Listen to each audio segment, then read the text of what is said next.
microorganisms through moist heat. Pakilaw. Okay? But there are different ways of sterilizing bottles. Dito-demo ko dalawa lang. Meron tayong karagdagan ngayon, pero sabihin ko na lang ngayon. Okay? The two ways of sterilizing bottles is what we call terminal heat method at saka aseptic method.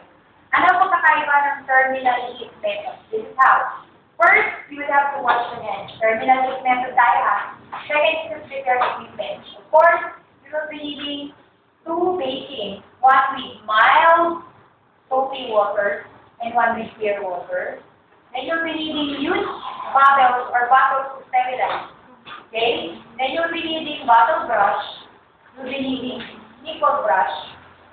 Tongs, hindi forceps, sa paper towel. And of course, most importantly, hindi pa ito kasama. Okay? The sterilizer. Ang sterilizer, bahala ako pag sterilizer meron. Tapos na may sterilizer. Okay? Then the terminal heat method. After washing hands, preparing equipment, next thing you would have to do is, etong ginamit na bottle, the bottle that was being used, assuming ito yun. Okay? Since this is also done in the kitchen counter, you would have to remove yung leftover milk with sink. Then you have to wash this through the faucet. Wash mo.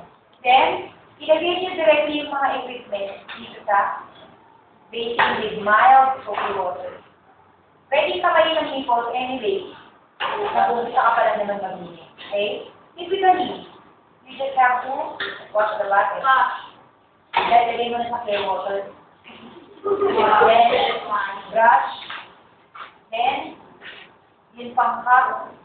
And then, of course, the nipple must be washed with nickel brush. Nickel brush. Then, bring all the equipment. Then, bring this on top of the paper towel. Why? This paper towel will remove excess water. Or will drain the material.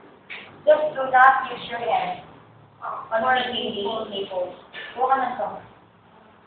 Okay? Then after some time, you are now ready to prepare the sterilization. Ang pag-sterilize kapag terminal heat method is done this way. First, preheated na yung sterilizer.